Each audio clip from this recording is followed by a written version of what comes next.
Welcome back to the Deep Dive. We've got a ton of sources here about Taylor Swift's next project, The Life of a Showgirl. And today, we're not just guessing track lists. We're really digging into her collaboration strategy. Our mission is to predict who she'll team up with, but based on, actual patterns from her whole career, not just rumors. Yeah, and what's really interesting is that if you look back, every single collaboration she's done, right from the start with Tim McGraw all the way to Post Malone recently, it served a clear purpose. Expanding her art, growing her audience, maybe getting some critical nods. Okay. But now, with this new album and, well, the very public engagement to Travis Kelce, Yeah. the whole playbook seems different. The rules have changed. So it sounds like you need a totally new way of looking at it. The sources are suggesting these collabs aren't just about the music or even just business anymore. Exactly. They're tied into her personal life now, her evolution. It's about who fits into this blended world she's building, part global pop star, part introspective songwriter, and now part stadium sports culture. That's spot on. And we've actually mapped out 3 distinct phases in how she's approached collaborations historically. Sure. If we understand those patterns, we can make some pretty educated guesses about this new 4th phase. We're calling it the engagement era. Right. So let's lay that history out for everyone listening. What were those first 3 phases? Okay, phase 1, early career, roughly 2006 to 2012. This was pretty straightforward, tactical, almost. How so? Get legitimacy in country music, get radio play. So people like Colby Kayat, artists she toured with, that cemented her country cred, but also started that safe move towards pop. Got it. Then came phase 2, which felt more high stakes. The strategic pop transition, maybe 2014 to 2017. Definitely high stakes. This was all about credibility. She was making that full shift away from country. Right. And she needed people already established in pop to kind of vouch for her. Think Calvin Harris, Zayn. These were about building her reputation in a new, sometimes tricky industry space, showing she belonged. And that brings us up to more recently. Phase 3, the artistic maturity phase, say 2019 to 2024. Yeah, and here the focus really shifted. It became almost purely about creative satisfaction. She found key partners like Aaron Dessner. The national guy. Right, and the collabs became really artistic. Bon Iver, H.I.M., Phoebe Bridgers. It felt like it was about indie credibility, digging into more sophisticated songwriting.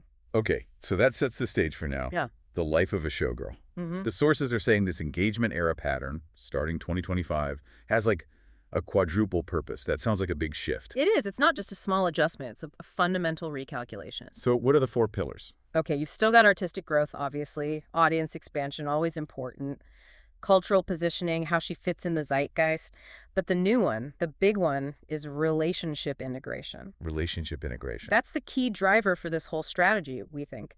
Taylor isn't just promoting her music anymore. She's integrating her life publicly with someone massive in a completely different world. A world with a totally different schedule, fan base, everything. Exactly. So if the music needs to bridge these worlds, that intimate folklore style, with this huge, spectacular new public life, what does that actually sound like? What choices does she have to make? Well, it means she's got to pull off 2 things at once: huge scale and deep intimacy.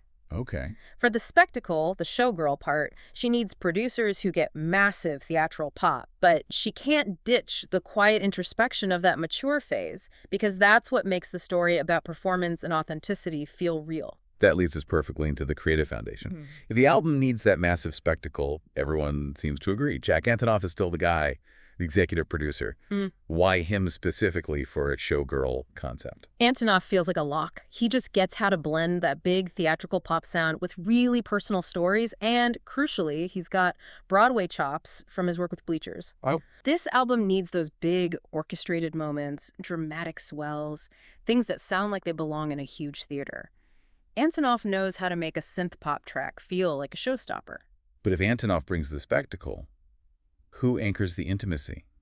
You called this person the emotional architect. That has to be Aaron Dessner, no doubt. We're predicting maybe 3-4 tracks with him. Okay. His job is to be the counterweight to all that glitz. He grounds the big showgirl story with those quiet, maybe painful details. The cost of always being on, the price of fame, staying true to yourself when your life is the show. So Antonoff's the bright lights. And Dessner's the quiet moment backstage, thinking it all over, that vulnerability. Gotcha. And speaking of bright lights, the analysis flagged something huge, a really significant return. signaling just how big this project might be. Max Martin and Shellback. Yes. This is a massive deal, both artistically and business-wise. She hasn't officially worked with them, that Swedish powerhouse duo, since Reputation back in 2017. Wow. Yeah. Bringing them back looks like a very calculated move. It suggests she wants to blend her mature, complex songwriting with that absolutely enormous, globally successful pop sound they perfected together. So theatrical pop, but on a, stadium-shaking scale. Exactly. It's Taylor basically saying, I can do emotional depth, and I can absolutely dominate mainstream radio, both at once. Okay, let's shift from the producers to the featured artists, the voices singing alongside her. If she needs someone who gets her roots but also embodies that specific, spectacular female entertainers thing, the prediction is Dolly Parton. Dolly Parton feels like the definitive choice for an album called The Life of a Showgirl. Really? Why Dolly? It's not just about nodding to her country past, so that's there. It's about empire building. Dolly Parton is the showgirl archetype in many ways. She runs a theme park, she wrote 9 to 5, she built this huge empire, but always seemed completely in control, completely authentic. Okay, but hold on. Why Dolly over, say, Shania Twain? Shania feels maybe more pop, more direct crossover. That's a fair question. Shania is amazing for crossover, absolutely. But Dolly embodies this unique paradox. The over-the-top performance that somehow still feels incredibly real and down to earth. I see that. Dolly's the master of balancing high glamour with genuine heart and storytelling, which feels like exactly the tightrope Taylor's walking now. Having Dolly on board would be this incredible artistic statement, connecting Taylor's current spectacle straight back to a legend who mastered that whole act decades ago. That makes a really strong case artistically. Okay, let's pivot to the collabs that, probably wouldn't be happening without this new phase in her life. The Travis-influenced crossovers. Right, this is where that relationship integration piece becomes actual art. But first, a really important point from the analysis. Travis Kelce himself is not expected to sing on the album. Okay, good clarification. That makes sense. Yeah, Taylor likely wouldn't put him in that spot musically, and it could honestly distract from the album's focus. But his world, his presence, will be felt in the sound. How does his voice get woven in without him actually, performing a song? Think texture, think context.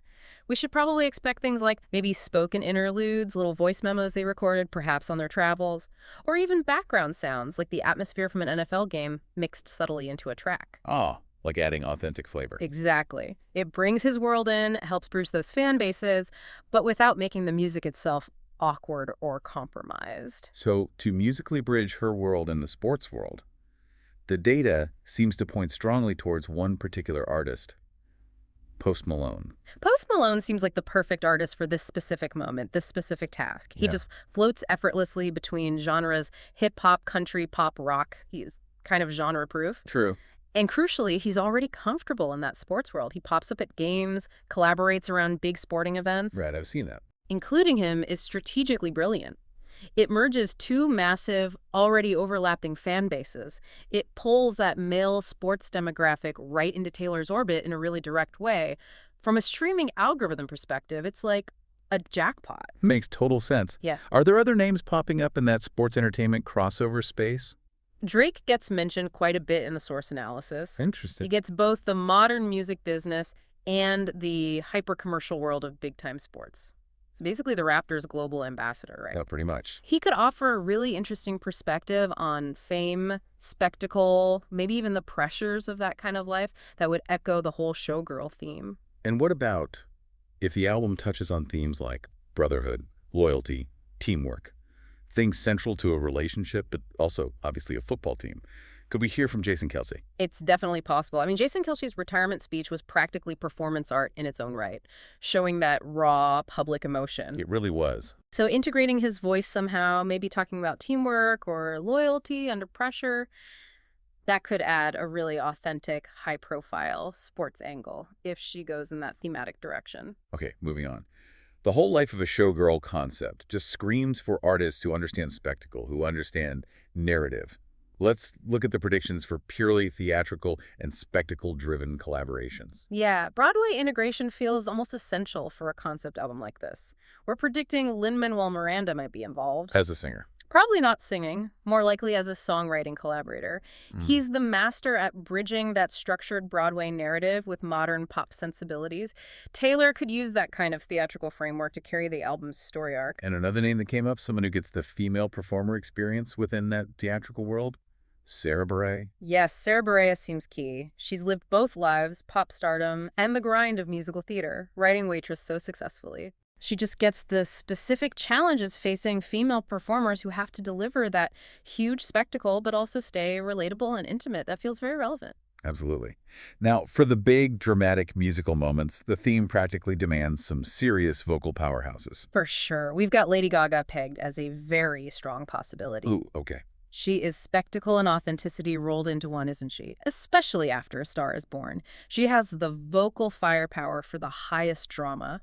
And for maybe the more grounded emotional peaks, like songs about the engagement celebration. For that kind of gravitas, we're looking towards Adele. Unmatched vocal power, obviously, but she also understands navigating public relationships and integrating that into her art. Okay, one more layer.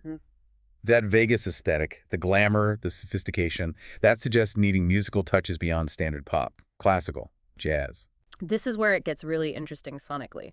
It feels like a bold prediction, but maybe necessary for the richness of the sound.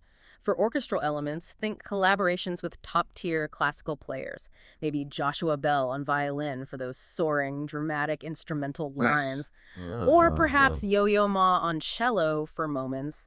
Needing that deep, sustained emotional weight, it really elevates the whole thing beyond just pop production. And to capture that slick, sophisticated Vegas vibe, the jazz element. Yeah, exactly. We could see someone like Diana Krall bringing that cool, sophisticated jazz pop fusion, giving it a sort of glamorous late-night club feel, or even Michael Bublé for those big, swinging, theatrical, romantic numbers that scream celebration. Right. These kinds of features wouldn't necessarily be about chasing radio hits. They'd be about building the specific atmosphere, the sonic world of the showgirl. Okay, let's pull this all together. Stepping back, what are the big strategic business implications of this whole predicted collaboration strategy? What's the bottom line here? It's hitting multiple targets at once. First, it's about maximizing audience reach. You leverage that Travis effect for massive demographic crossover, pulling in sports fans. Okay, reach. What else? Second, it's pure algorithmic fuel. Every single one of these featured artists brings their entire streaming audience with them. The platform's algorithms then push Taylor's music to their listeners. It's exponential reach. Ah, smart. And the third big implication has to be the tour, right? The live show. Absolutely. These collaborations are tailor-made, no pun intended, to create those you-had-to-be-there moments on tour. Imagine Taylor and Dolly Parton singing together live. Or Taylor and Lady Gaga. Yeah, that's a hot ticket. Those are the kinds of unique, must-see events that drive insane ticket demand and allow for premium pricing. It feeds the whole machine. Now, before we wrap the strategy talk, we have to touch on the potential surprises. The really bold artistic swings that could push the themes of fame and authenticity even further. Let's start with one that bridges a generation gap. The analysis kept pointing towards a possible feature by Sabrina Carpenter. Interesting.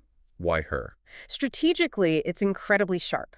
Sabrina represents that next wave of young female pop stars.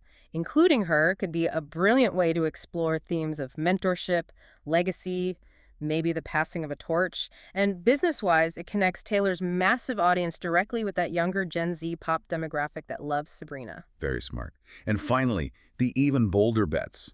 Bringing in genres like rock or rap that might seem to clash with the showgirl idea, but could actually offer a powerful commentary on it. Right. For rap, the potential names that align thematically are people like Kendrick Lamar or J. Cole. Wow, okay. They're both master storytellers known for dissecting fame, spectacle, authenticity, but from a completely different perspective. They could really challenge or deepen the album's narrative. And on the rock side. Bringing in someone with raw, almost vintage rock energy like a Dave Grohl or maybe even Jack White could provide this incredible, gritty counterpoint to the album's otherwise polished theatrical sound. It would underscore that tension between performance and reality. Okay, so this whole deep dive really hammers home that the engagement to Travis Kelce isn't just a personal thing. It's acting as a catalyst for what might be Taylor Swift's most complex, most strategically planned artistic era yet. Yeah, it really feels like she's actively weaving her personal life, her art, and her business into this single, massive, spectacular tapestry, exploring partnership, performance, fame, celebration, all of it. And that fusion, that deliberate blending, Mhm.